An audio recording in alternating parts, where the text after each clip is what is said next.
अस्सलाम वालेकुम नाजरीन, आप देख रहे हैं पैगाम औलिया चैनल। लाखों करोड़ों दुरूद व सलाम हुजूर पाक सल्लल्लाहु ताला अलैहि वसल्लम पर और उनकी आले पाक पर। मोहतरम नाज़रीन कराम, आज की इस वीडियो में हम आपके लिए लेकर आए हैं तुर्की मुआहिदा लौज़ान, इनसे रिलेटेड एक और वीडियो कि किस तरह मुआहिदा लौज़ान में अतातुर्क नामी उस मलून ने तुर्की में बेहयाई को आम किया था और किस तरह से उसने इस्लाम के खिलाफ कानून भी आयत करवाए थे। किस तरह बेहयाई को और अय्याशी को तुर्की में आम किया था और उसके बाद किस तरह से रजब तैयब अर्दगान साहब ने इस मुआहिदे के बावजूद भी तुर्की को कैसे इस्लामिक मुल्क बनाया, कैसे एक सेक्युलर तुर्की को इस्लामिक मुल्क में कन्वर्ट किया और किस तरह से उन्होंने मेहनत और मशक्क़त के बाद तुर्की में फिर से इस्लामी हुकूमत कायम की। नाज़रीन मोहतरम, मुआहिदा लौज़ान में क्या क्या पाबंदियां लगाई गई थी और अब 2023 में क्या क्या पाबंदियां उस पर से हट जाएंगी, ये सब बताएंगे हम आपको इस वीडियो में। तो मेरी आपसे मोहतबाना गुजारिश है कि इस वीडियो को आखिर तक ज़रूर देखें और हमें कमेंट में अपना फीडबैक ज़रूर दें। नाज़रीन मोहतरम, जैसा कि आप और हम सब जानते हैं कि तुर्की को किस तरह से 1923 में एक एग्रीमेंट के चलते कमज़ोर किया गया था, जिसे हम ट्रीटी ऑफ लौज़ान यानी कि मुआहिदा लौज़ान के नाम से भी जानते हैं। नाज़रीन मोहतरम, ट्रीटी ऑफ लौज़ान के बारे में तो हम आपको बता चुके हैं, लेकिन किस तरह से रजब तैयब अर्दगान साहब ने मेहनत करके ट्रीटी ऑफ लौज़ान लागू होने के बावजूद भी तुर्की में कैसे इस्लामी हुकूमत कायम की। नाज़रीन मोहतरम, रजब तैयब अर्दगान साहब सन 2003 से तुर्की के प्रेसिडेंट हैं और अभी भी रजब तैयब अर्दगान साहब ही तुर्की के प्रेसिडेंट हैं। नाज़रीन मोहतरम, रजब तैयब अर्दगान साहब ने सेक्युलर तुर्की को इस्लामिक तुर्की बनाने के लिए बेशुमार कोशिशें, मेहनत और मशक्कत की है और इन्होंने ही तुर्की में इस्लामिक कानून भी नाफिज फरमाए हैं।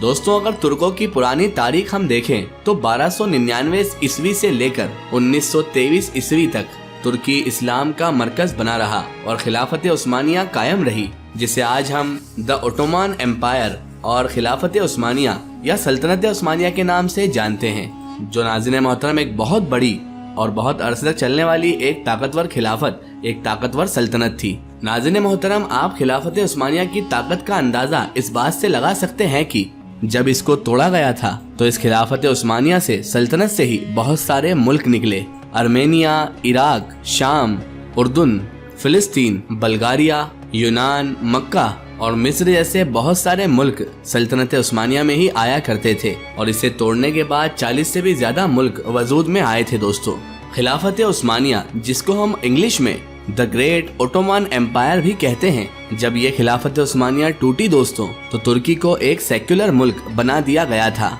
और इस साजिश में साथ देने वाला गद्दार था मुस्तफा कमाल पाशा अतातुर्क। जी हाँ दोस्तों, कमाल अतातुर्क ने ही तुर्की को एक सेक्युलर देश के नाम पर बेहयाई और अय्याशी और बुराई के रास्ते पर गामजन किया।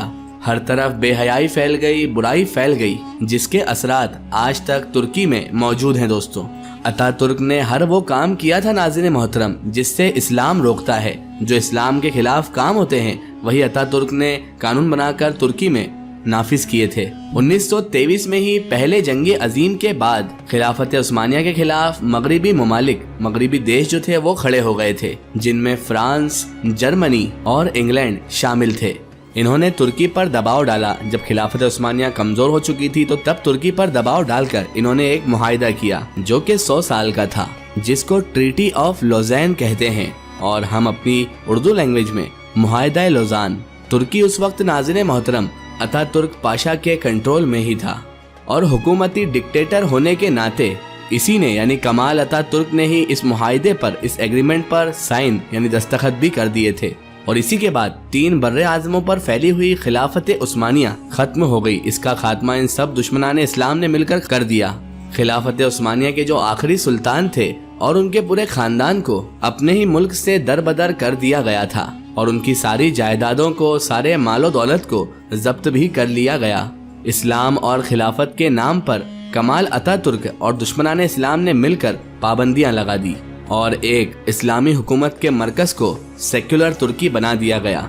इस मुआहिदा लौज़ान में ये भी था कि तुर्की 100 साल तक अपने समंदर से टैक्स नहीं ले सकता, अपनी जमीन से तेल नहीं निकाल सकता और अपने समंदर से गुजरने वाले बहरी जहाजों से किसी तरह का टैक्स भी वसूल नहीं कर सकता है। और नाज़रीन मोहतरम, इस समुद्री पोर्ट की अहमियत का अंदाजा आप इस बात से लगा लें कि ये बास्फोरस पोर्ट 2 बर्रे आज़मों यानी एशिया और यूरोप को जोड़ती है। तुर्की आज तक इस एग्रीमेंट के चलते परेशानियों से गुजर रहा है और आज तक तुर्की में इसको लेकर मसाइल चल रहे हैं।